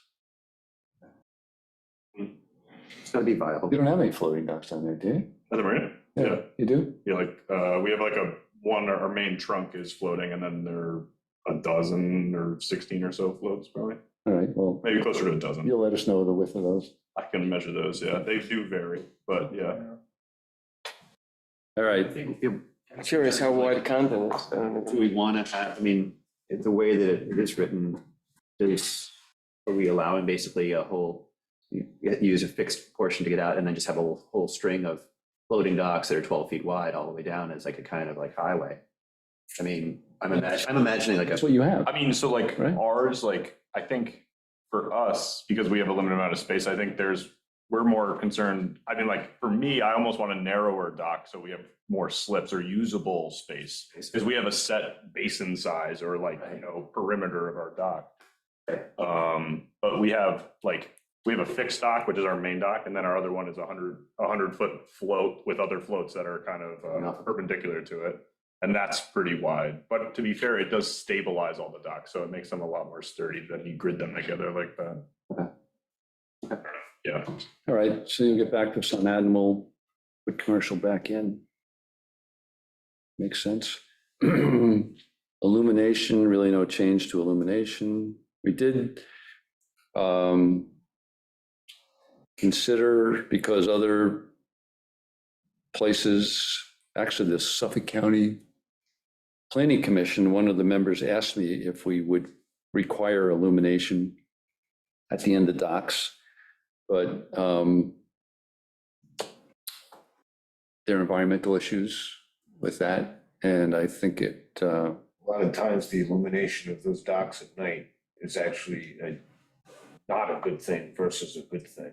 Like a night vision impairment It thing. destroys your Yeah. night vision. It yeah, can be a red light, right? You know, the less lighting. You think it's a buoy. possible. That's true. yeah. I Yeah. saw a guy come But I right do into the see there's, beach yeah. one time thinking, Oh, yeah, They're rounding them out. That pose some issues, yeah, over in South, on Silver Beach there. It's too bad because you want to make it visible, but yeah. Are you talking about the blue light that used to be there? And they had a green light for a little while. Or did they have a green, oh, it was a green one?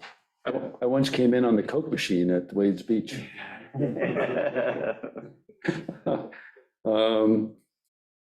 Let's see, all right, so anyway, that's illumination, just leave that as it is. Product F is just regarding fuel and sewage, that's nothing to touch there. added G, why is that not? Huh, It should be Should red. be red line. yeah, I wonder why that I don't turned know. up black. I don't know.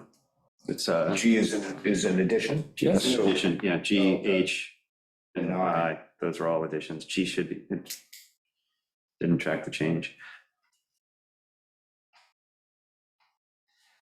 All right, so splashboards.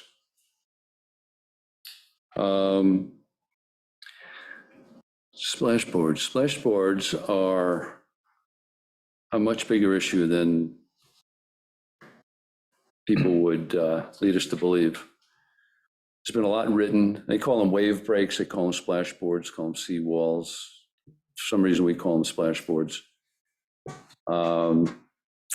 The New York State coastal policies is negative on splashboards and wave breaks. Numerous articles on splashboards that I can cite and will actually include at the end of this, but seawalls as maladaptions, which is a good word, maladaptions along island coastlines, case study of the impact of wave and wind action on floating docks. I mean, you can look along the Shelter Island coastline at all the groins and what they've done as far as redirecting the energy that comes in from waves and hits a wall. We've got major scouring along Silver Beach from splashboards. So I don't think splashboards are a good addition to a dock. I think they have real environmental negative impacts. And I think in areas that are that exposed to wave action, that people should be seriously considering a dock at all, so. To what extent do we get to review like a construction plan of a dock? Oh, they give you detailed plans of the dock. Okay, so like, does someone analyze like the structure, like the way it's like proposed? They show you everything, all the different Okay, timber. I want to know if it's like Plans and, how specific it is, yeah. plans and section views. No, I don't think this, splashboards are, I don't think they do good for the environment. I don't think they belong, to be honest with you. If you need a splashboard, you probably shouldn't have a dock at that location. Yeah, that's my feeling. I agree. Yeah. Great. Surprised? Mark? Yeah, I am sorry. Mark, I had pages of notes to come back, whatever you might say. Mark, are you good with no splashboards? I'm not in favor of splashboards on inside water. Good. All right, so we're good. We're referring here to private docks or commercial docks or both? Well, I think we're under the private dock after, Well, Well, it's a little bit, yeah. this is, It's both? It's not restricted to, Right. other says private dock installations. Here it says splashboards, so that's full stop. Implied, yeah. but commercial docks are more likely to be in more protected waters anyway. I mean, inside a harbor. Likely, yeah, but do you, We splashboard. you do have. I want to say that we like almost need them.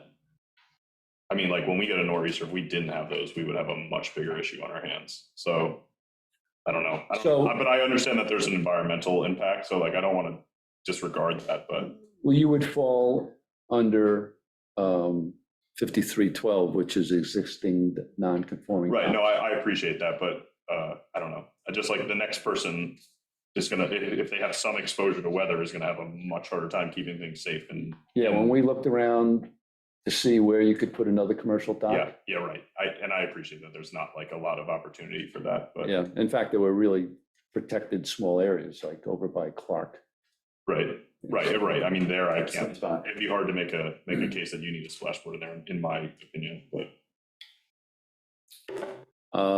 Chocking, so we just talked about chocking earlier.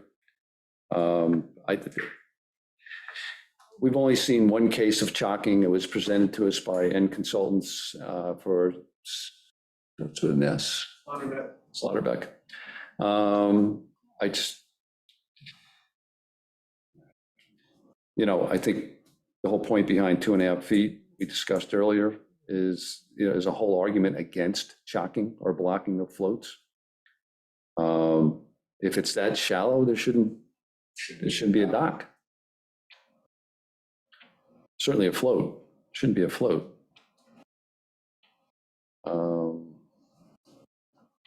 I agree totally with that. Anyone else? I'm mixed on that. I mean, it is a creative way of keeping a floating dock off the bottom.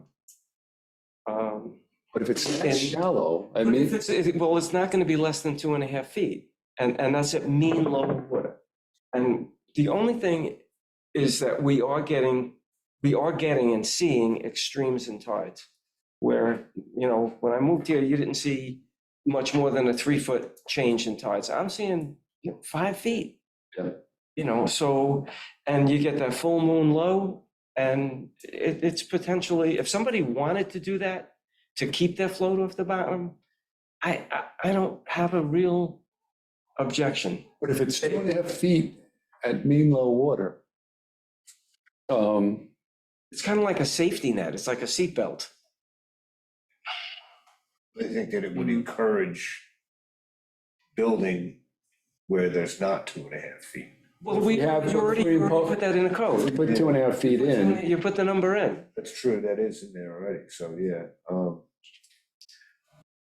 So I don't, I'm mixed. I don't like, what I mean? I can understand, not liking the idea of it, but I also, I don't see it as a technical bad thing. You know what I mean? It's a lock. It's a stop. If somebody wanted it, it's almost a plus. You might encourage people to put it, to chock them. Just kind of, bring up the other side.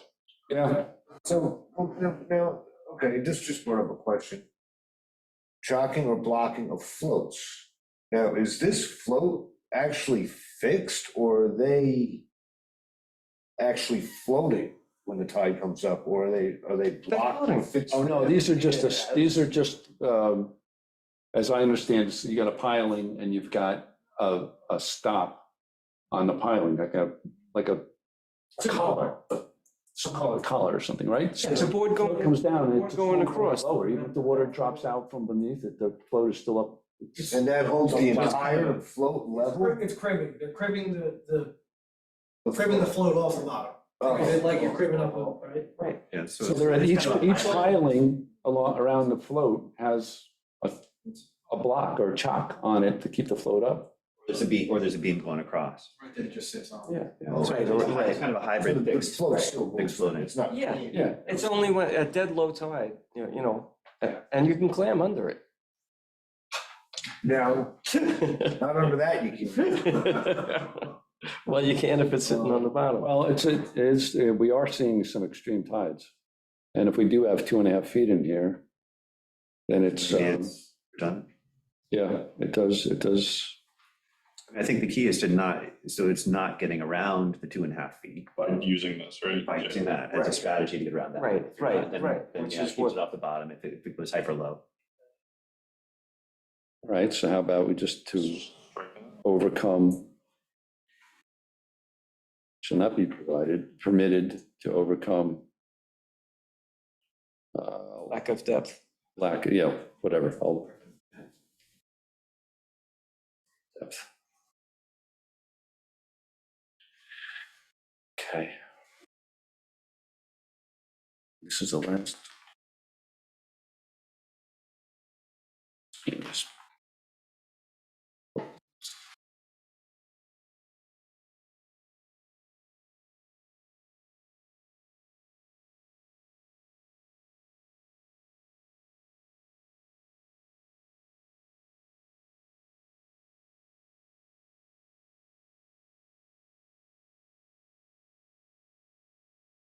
Now that we're talking about sort of commercials, so that do we need to distinguish here in I between travel lifts and boat lifts or something like that, it's like a commercial purpose for like a, you know, you're servicing a marina, taking a boat in and out of the water. This is, we want to make this for private docks, to be clear, or? Yeah, I guess it's like so many of these terms, you know, they're, And are you talking about inside water or outside water or both water? both. I mean, inside water, we've never even considered, we've never considered a boat lift inside water, because the only reason why we've considered boat lifts is because it's so rough. Yet there are boat lifts on inside waters. You should consider more of that, trust me. Yes, we should. Boat lifts? Oh, yeah. Boat lifts, yes. Yeah, I know of at least one of them in Ram Island. For West Neck Bay, Right. there's interest, and there will be increasing interest. So so you're saying we should allow them? I'm just saying it needs to be a consideration. Oh, no, we definitely want to address it. That's why I put it in here. And my, you know, boat lifts should not be permitted from my perspective. One, because basically, if you require a boat lift, you're in a spot that is probably too rough for a dock. I looked at a bunch of different manufacturers to see what they recommended with boat lifts and so forth. And they actually, in areas where you have more extreme tides, or because of more extreme tides and more extreme weather, they recommend that the boat lifts be even higher.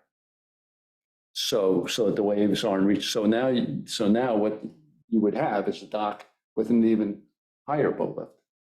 And, you know, I don't want to get into aesthetics, but Is that I the don't- biggest opposition to them, is the aesthetic of it, or?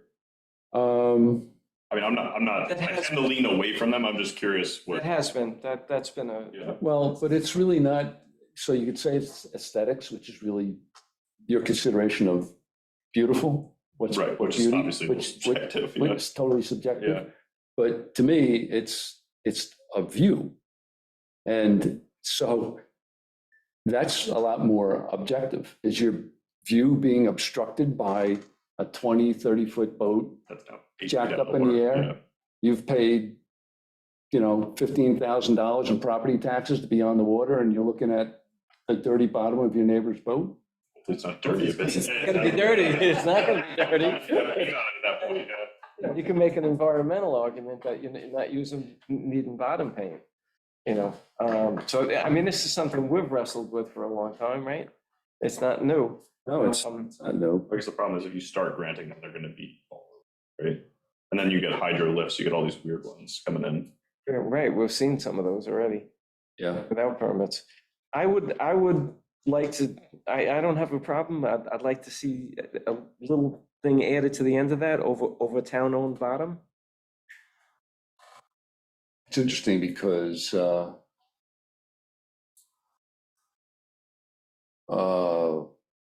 it's Nissaquag code states another way, they say except over privately owned bottom. You plan on putting in a lift? Not really. I don't want the option The next taken. owner might like the opportunity. Yeah, right. I don't want the option taken away from me. And it's aesthetically, it's not impeding on anybody. It's just, you know, Yeah, they actually are more specific. They say inside of, they describe your tank kind of setup. Yeah, I don't have a, I think that works. Do we have a definition of town-owned bottom? I think we did waters, and that includes, so that wouldn't, that would be a Underwater distinction lands, I actually, because the believe they water is the use water, in but at the certain bottom. sections of code. It's pretty complicated out here because of the Yeah. the patent, Nichols patent. So that's why we'll say privately, I'll pull out the Nisquag language and put that privately on. Yeah, that sounds fine. To your question, man, too, though, do you guys differentiate, boat lift? No, I'm just putting down boat lift, but You might want to just define that term, so that way you avoid like a travel lift and things that you're just talking about. So if you Right. just define it as like an on-site stationary device meant to store the vessel out of the water, blah, blah, blah, blah, blah. So that way it paints a broad image of what a boat lift is, but not, Is it would exclude like, travel lift. I call it a vessel. Or you can pull- stir up a or rope. just And I Like can- a private boat lift. hoist, yeah, private. I think the private would actually cover that. We wouldn't have to define it then. Right. Right. say it again, private boat lifts? Yeah, but private, because then commercial, we don't have to get into it, but private, you can't do it. I like that. Unless it's- We don't have to change, I don't have to add a definition, private. All right, So does this like exclude like a lot of people from realistically having a viable dock? without having, not having a boat lift? Yeah. You know, like I saw one put in recently on the outside of Ram Island, like that, there's no way that dock would exist without that, or not in a usable boatway. There's a dock on the outside of Ram Island with a boat lift? Yeah. Where is that? Shouldn't I like, I don't know what I'm doing here, but, am I using names or properties? Geographic location on the I outside. see red lights spinning. I mean, I don't know, I use a name or, I mean, I'm not trying to like get anyone in trouble here, I know it You already exists. did. I know it exists there. I know it's not old. Bring it up on Google Earth. We could- I only know his name, can't- which I feel bad, guilty saying, I can give an address, you know, and just look it up, and I doubt it, I'm not even sure it's gonna be there. I mean, I don't know how old the dock is, but the lift is not old, I can tell you that. I cannot picture a dock on the outside of Ram Island anywhere. Yeah, there is. Oh, yeah, there's a couple. Yeah, there's, Two. Yeah. There is a couple. This I didn't one, know that any of them had a Not on lift. the head. this address is, exactly, well, but- sorry, on like quick Google Earth is 153 North Ram Island Drive. Oh, So that's about halfway down Big Ram on the outside and the north side. the Zoom, here we go, the Zoom. Wow, Here we go. wow, I feel busy. Guilty. Oh, I mean, the boat is way above the water. and there's no There's no water water there. there. Is that the dock? So the boat is essentially like two jet skis taped together. Like it's a jet boat with two like jet ski engines in it. So it draws like less than a foot even, like close to that. Right there with the lift on it, the supposed lift on it? Do you have this on your map? Your No, apps? I don't know. I think actually this one, there was something out there that I actually had noted, and I was like trying to figure out whether it was a pier, like, or whether it was a jetty, just, for sand, or whether it was actually a dock. I don't know that I actually. A contractor who will not be mentioned may have built this in the last month or two. Wait, do you know? It's 2 years old, 2 years old. roughly. I don't hold me to the We- exact date, but it's not months. We've It's- never gotten an application for a dock on the outside of Ram Island. All right, back to code revision for tonight. I'm not like police, man, but I know it's there. Yeah, wow. All right. If you have a jet boat that doesn't draw 2 feet of water. Right, what's the problem with 2 feet? Go in without, No, jet boats don't draw more than that, but you ever see what they do to the bottom? a jet. Or you should Scare the hell out of the bottom. Dock down the other boatyard, those jet boats. You know what I'm talking about. Increasing depth. Increasing depth. Yeah, that's, we don't need a 2.5 beach there. feet is only a problem for the first couple of times. It goes from 6 inches to 6 feet. Yeah. Remember the tooth fairy? Yeah. That's it. That was the last section I had for tonight. I have another question. Really? Food for thought moving forward. Okay.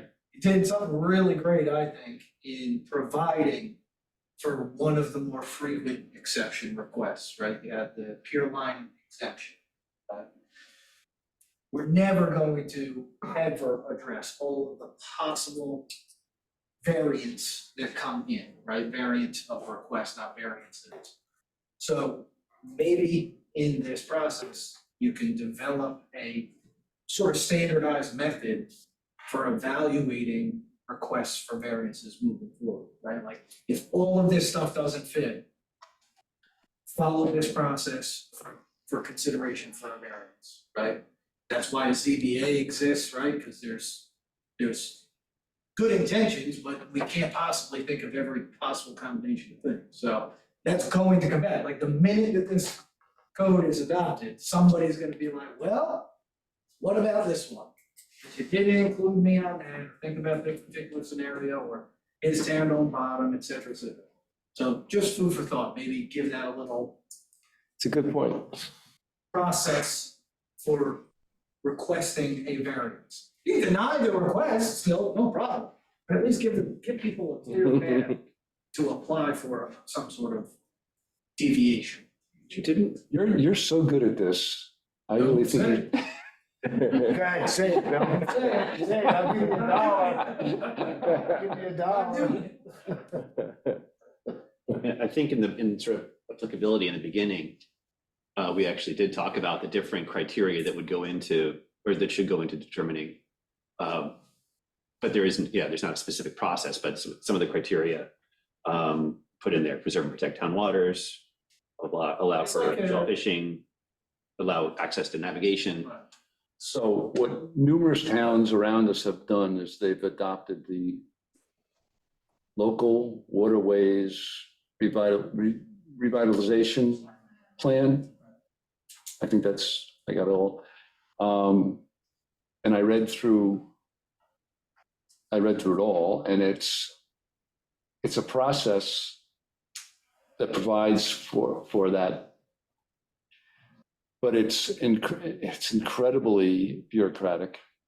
I discussed it with Stephen, and he said other towns actually hire people just to manage that portion of it, because maybe we can come up with something certainly a lot simpler than that, but not tonight. But I'll think The of thought behind it is just obviously people are gonna ask for that.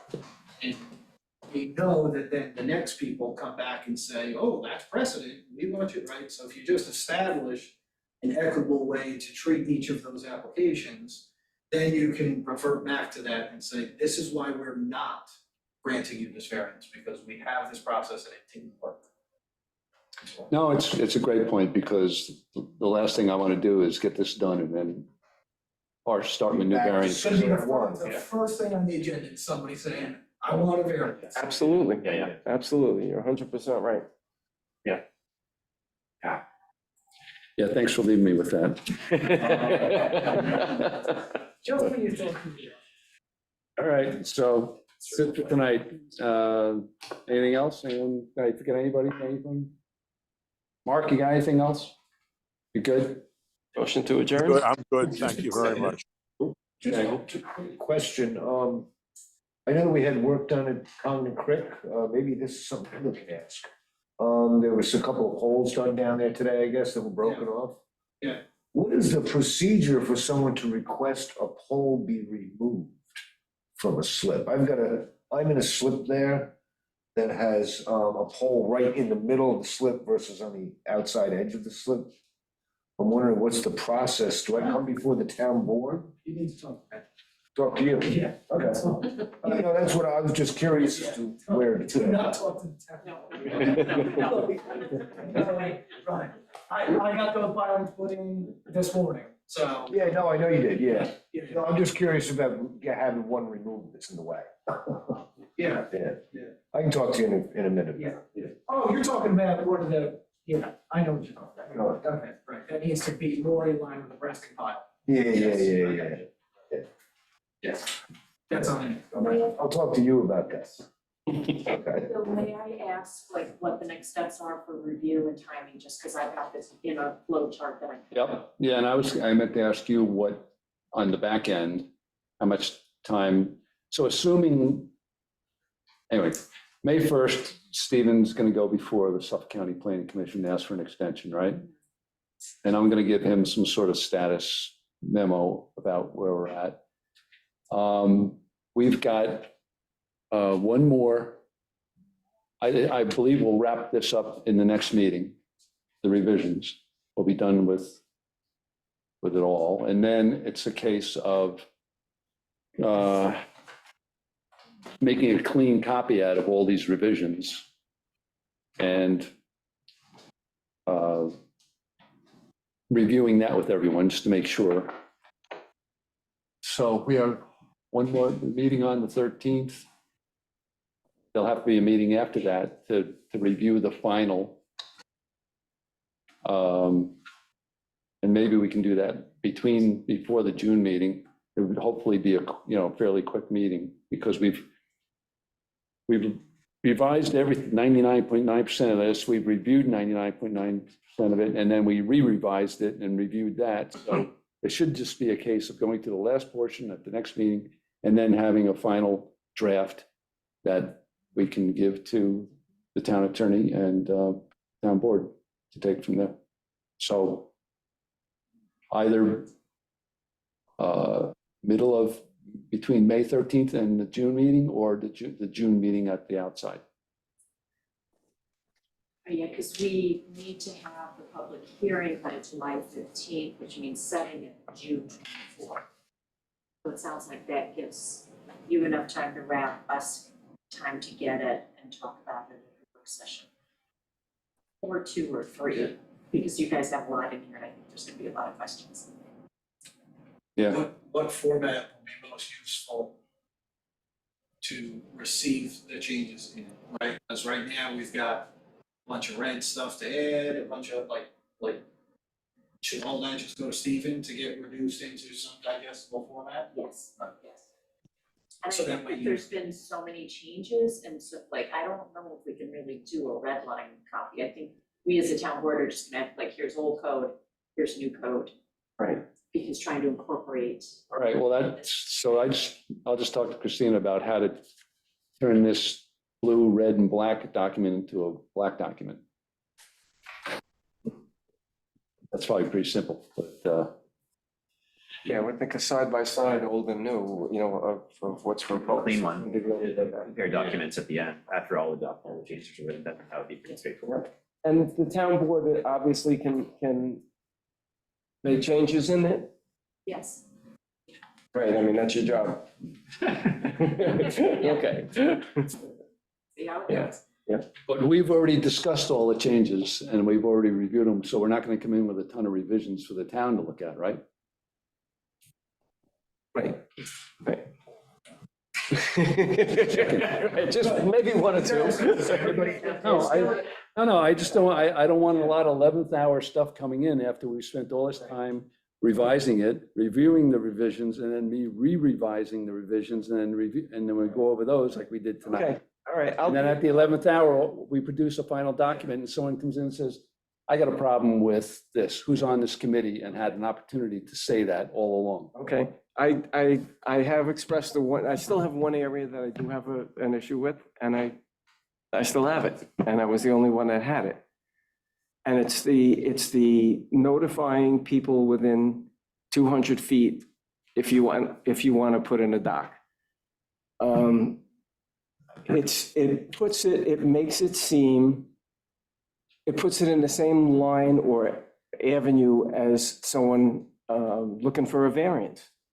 And it gives a perception that you're applying for something that you have a right by the town code to apply for, that they're applying for a variance. And I just don't think that should be there. And if that's not there, I'm good with everything else that's been discussed and with.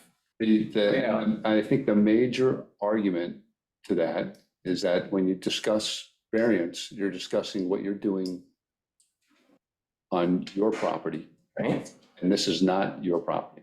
That's This what is it is, town town property. property. So from my perspective, members of the community are entitled to know or be notified of what is being done on town property that is within 200 feet from them, maybe 150 feet. So that's immediately adjacent to their property. 200 feet is not a long way.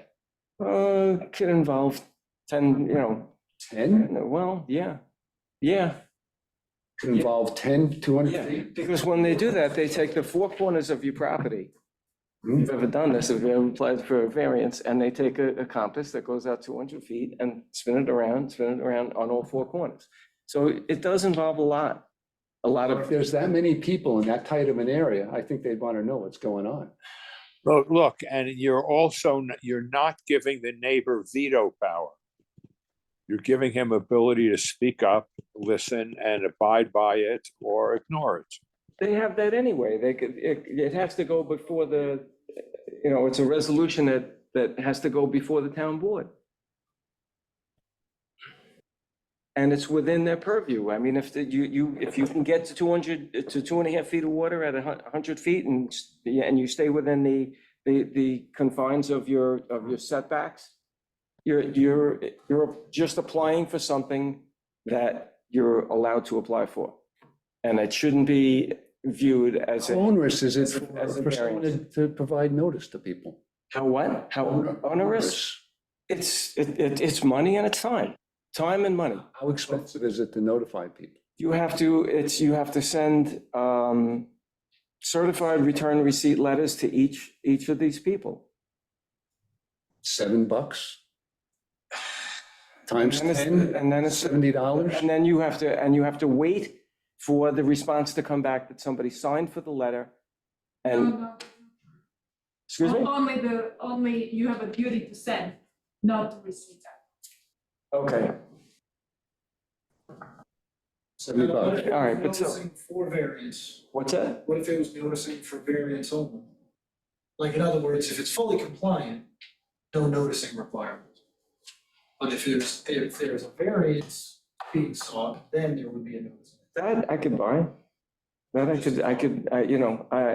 just have trouble with that, and that's the only thing that I've had, Really, that's the only thing you've spoken up about since we started this? no, that's the only thing that still bothers me. The rest you've talked me into. So take that one out and take it out. All right, Are all these other edits available? Should I just like go forward from now on? I would make your life easier and go forward. That's fine with me. And I mean, I'm not offering you to do the whole thing. I don't know how long this whole thing is. it's only been, I feel like it's longer than I want it to be. Do you have a copy of the original code? What? Yeah. I honestly just set up a lot of my stuff today Okay. in preparation for being here. I think what we, sorry, go ahead. It is online, I mean, and it's. I want to be helpful, but I don't want to be a nuisance. I'm trying Yeah. to figure out how involved I should in other stuff. Print, I would definitely recommend that you print it Yeah. and, Yeah, that's fine. and read it side by side with the next thing that comes out. Yeah, I think we can do take the changes that have been sort of adopted and just redline it with the original so that it's not as complicated and confusing and doesn't have different colors. That shouldn't be that difficult to do. yeah, I would like to clean it up. It's really a mess. I mean, Chris, especially that one spot where the change didn't show up, so we. Yeah, that's, do that. that's, We need to clean one anyway. that's a little, yeah, that's disconcerting. Compare the whole thing. I will I will send you, how we prepare workflows. Okay, So it actually doesn't have color whatsoever. okay. If I knew there was a way to put it in there and have it stay black and make the change, I would have been doing it all. This has been something easier. It's all done. So I mean, I can, work with whatever. Is this a track change? Is that what we? Yeah. Easy. All right, so I think we did this already. Motion to get the hell out of here. Move. Yep. Done. Thank you.